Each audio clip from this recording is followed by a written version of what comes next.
নমস্কার, আপনারা দেখছেন বীরভূম টিভি বাংলা এবং আমি আপনাদের সাথে ষষ্ঠী দেবাংশী। আজ অক্ষয় তৃতীয়ার পূর্ণ পবিত্র একটি দিন। এই দিনটি পশ্চিমবঙ্গে আজ বিশেষ তাৎপর্যপূর্ণ। কারণ কি? কারণ পশ্চিমবঙ্গের দীঘায় মুখ্যমন্ত্রী নবনির্মিত জগন্নাথ ধামের উদ্বোধন করবেন।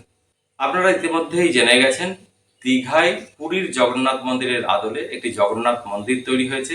গতকাল যাগযজ্ঞ হয়েছে। আজ সেই মন্দিরের উদ্বোধন করবেন পশ্চিমবঙ্গের মুখ্যমন্ত্রী মমতা ব্যানার্জি। ঠিক অপরদিকে মুর্শিদাবাদে কিছুদিন আগে সন্ত্রাসবাদীদের হামলায় ক্ষতিগ্রস্ত মন্দিরগুলির পুনঃপ্রতিষ্ঠা পুনরভিষেক হবে পূজার্চনার মাধ্যমে। বিজেপির পক্ষ থেকে মুর্শিদাবাদের এই ক্ষতিগ্রস্ত মন্দিরগুলির পুনঃপ্রতিষ্ঠা হবে এবং আজকের সংবাদ মাধ্যমগুলির বেশিরভাগ নজর থাকবে মুর্শিদাবাদ এবং দীঘায়। কিন্তু এসবের মাঝে আমাদের ভুললে চলবে না, কয়েকদিন আগেই সন্ত্রাসবাদীদের হামলায়, আতঙ্কবাদীদের হামলায় নৃশংসভাবে বেছে বেছে হিন্দু পর্যটকদের নিধন করা হয়েছে। ২৬ জনের প্রাণহানি ঘটেছে এবং এই ঘটনার সাক্ষী একটি বালক তার বাবাকে সে চোখের সামনে হারাতে দেখেছে। ঠিক কি হয়েছিল সেদিন শুনুন এই বালকটির মুখে।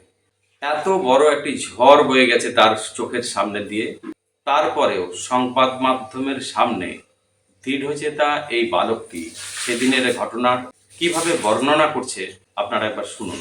ভারত সরকারের কাছে আমাদের অনুরোধ থাকবে সমস্ত ক্ষতিগ্রস্ত পরিবারগুলির পাশে দাঁড়ানো এবং বিশেষ করে এই সমস্ত শিশুদের দায়িত্ব নেওয়া এবং তাদেরকে যোগ্যভাবে তৈরি করা, যাতে করে তারা ভবিষ্যতে সুনাগরিক এবং সুপ্রতিষ্ঠিত হতে পারে। এই ছেলেটি চোখের সামনে এরকম আতঙ্কবাদী হামলা দেখেছে। কি ঘটেছিল সেদিন শুনুন। हम पहलगाम गए थे। उधर घोड़े से जाना जाना होता था ऊपर, तो ऊपर गए तो 10-15 मिनट में वो आतंकवादी आ गए। तो हम भागे और छुपे। आतंकवादी ने ढूंढ लिया। हमें तो टोटल 2 ही दिखे थे। एक ने बोला कि मुसलमान अलग हो जाओ और हिंदू अलग हो जाओ, जेंट्स को बस, और हिंदू वाले जेंट्स को गोली मार दी गन से। और बाद में जब वो अचानक से गायब हो गए, चले गए, तब सब बोले जो बचे हैं वो भागो नीचे। तो हम नीचे भाग गए। मम्मी दीदी ने तो मेरे को घोड़े पर बिठा दिया था। मम्मी दीदी उतर के आई, मैं घोड़े से आया था। मुझे लगा तो गए थे, मेरे को लगा गए, अब तो गए, पर उन लोगों ने बचा लिया। मेरी मम्मी तो जा नहीं रही थी मेरे पापा को छोड़ के, पर हम दोनों के लिए तो जाना पड़ा था। हाँ, कलाम कलाम बोल रहे थे आतंकवादी। अच्छा। और मुसलमान बोल रहे थे, मुसलमानों को अपनी भाषा तो आती होगी, वो बोल रहे थे मुसलमान। 3 बार कलाम बोला, 3 बार उन लोगों ने मुसलमान बोला, और जो हिंदू थे उन्हें शूट कर दिया। পেহেলগাঁওয়ে আতঙ্কবাদীদের হামলায় এই ২৬টি পরিবারে যে আচমকা একটি বিপর্যয় নেমে এসেছে, সেই বিপর্যয় মোকাবিলার জন্য আমাদের বারবার অনুরোধ থাকবে ভারত সরকারের কাছে যে এই ২৬টি পরিবারের পাশে দাঁড়ানো, তাদের পরিবারের সর্বতভাবে দায়িত্ব নেওয়া এবং এই যে শিশুগুলি সদ্য পিতৃহারা হয়েছে তাদের পূর্ণ দায়িত্ব সরকার যেন বহন করে।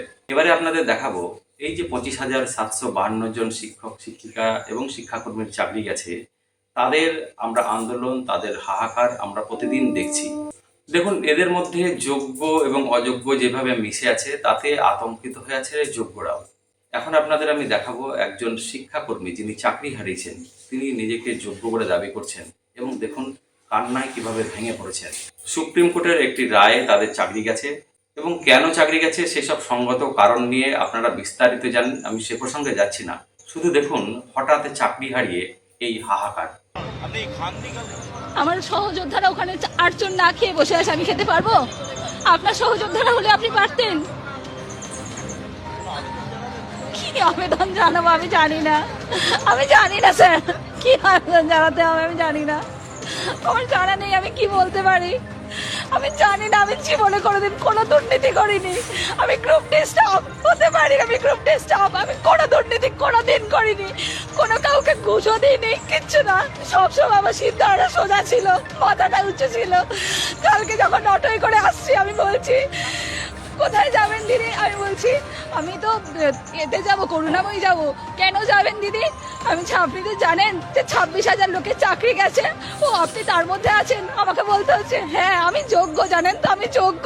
কেন বলবো বলুন তো? কেন কেন আমাকে এটা বলতে পারেন কেন? সামাজিক হিউমিলিয়েশনটা নেওয়া যায় না স্যার, এই যে সামাজিক হিউমিলিয়েশনটা নেওয়া যায় না। দেখুন, 2016 সালের এসএসসির এই চাকরি হারানোর মাঝে আবারও আশঙ্কার মেঘ ঘনীভূত হয়েছে প্রাইমারি শিক্ষক শিক্ষিকাদের জন্য। কেন বললাম এ কথা? 32,000 প্রাইমারি শিক্ষক নিয়োগের দুর্নীতির অভিযোগে মামলা চলছে হাইকোর্টে এবং ডিভিশন বেঞ্চে 7ই মে থেকে এই মামলার টানা শুনানি হবে। এই মামলার ভবিষ্যৎ জানতে দ্য নিউজ বাংলা চ্যানেলটি তাদের সাংবাদিকদের পাঠিয়েছিলেন আইনজীবী তরুণজ্যোতি তিওয়ারির কাছে এবং আইনজীবী ফিরদৌস শামীমের কাছে। দ্য নিউজ বাংলার সাংবাদিক মানব গুহ আমার খুব প্রিয় একজন সাংবাদিক। কি বললেন আইনজীবী ফিরদৌস শামীম এবং আইনজীবী তরুণজ্যোতি তিওয়ারি, শোনাবো আপনাদের, আসুন শুনে নিন।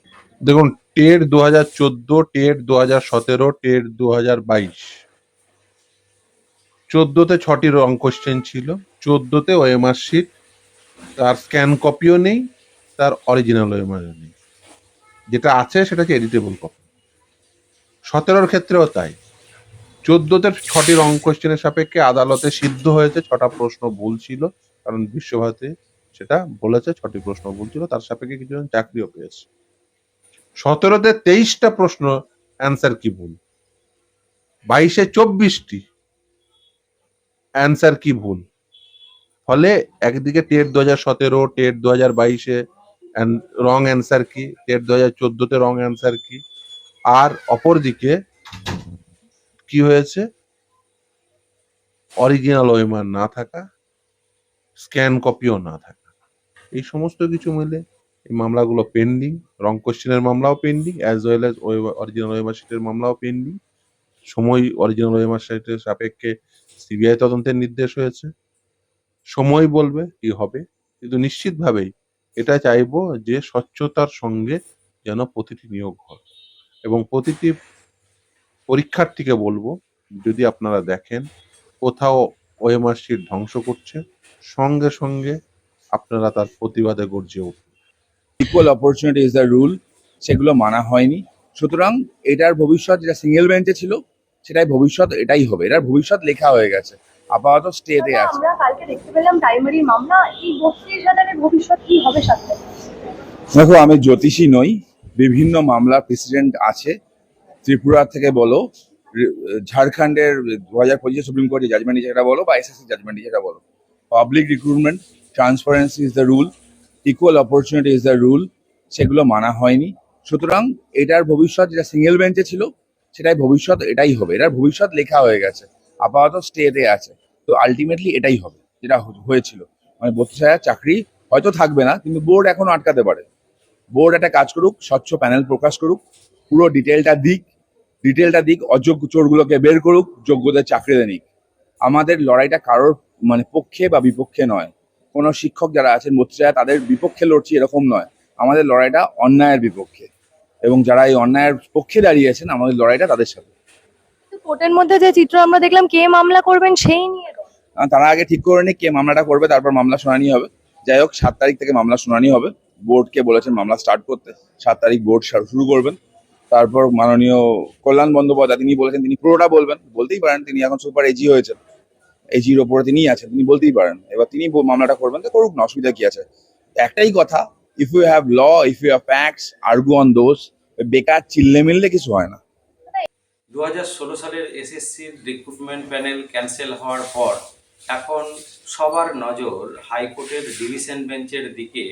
এই 7ই মে থেকে এই মামলার পূর্ণাঙ্গ শুনানি শুরু হবে এবং লক্ষ্য থাকবে রাজ্য সরকার সেখানে কি নথি দেন। তাদের নথিতে সন্তুষ্ট হয়ে হাইকোর্ট কি এই প্যানেল রক্ষা করবে, নাকি বিপক্ষ উকিলের দেওয়া তথ্য অনুযায়ী এই মামলার যে পর্যায়ে দুর্নীতি হয়েছে তার সঠিক ডকুমেন্ট দেখে বিচারপতিরা এই প্যানেল ক্যান্সেল করবে। অর্থাৎ প্যানেল বহাল থাকে নাকি প্যানেল ক্যান্সেল হয়, এই নিয়ে চাকরিজীবী এবং তাদের পরিবারদের যেমন নজর থাকবে হাইকোর্টের দিকে, ঠিক তেমনি প্রচুর চাকরি প্রার্থী যারা গত কয়েক বছর পরীক্ষায় বসতেই পারেননি বা পরীক্ষায় বসেছিলেন চাকরি পাননি, তাদেরও নজর থাকবে 7ই মে হাইকোর্টের ডিভিশন বেঞ্চের দিকে এই প্রাথমিক নিয়োগের মামলার ফলাফল কি হয় তা জানতে। সবশেষে বলি, আমাদের এই চ্যানেল ভালো লাগলে আপনারা সাবস্ক্রাইব করুন, লাইক করুন, কমেন্ট করুন, শেয়ার করুন। আর কোনো ত্রুটি দেখলে নির্দ্বিধায় সেগুলো কমেন্ট বক্সে জানান, আমরা চেষ্টা করব সেগুলোকে আপডেট করার। ভালো থাকবেন, নমস্কার।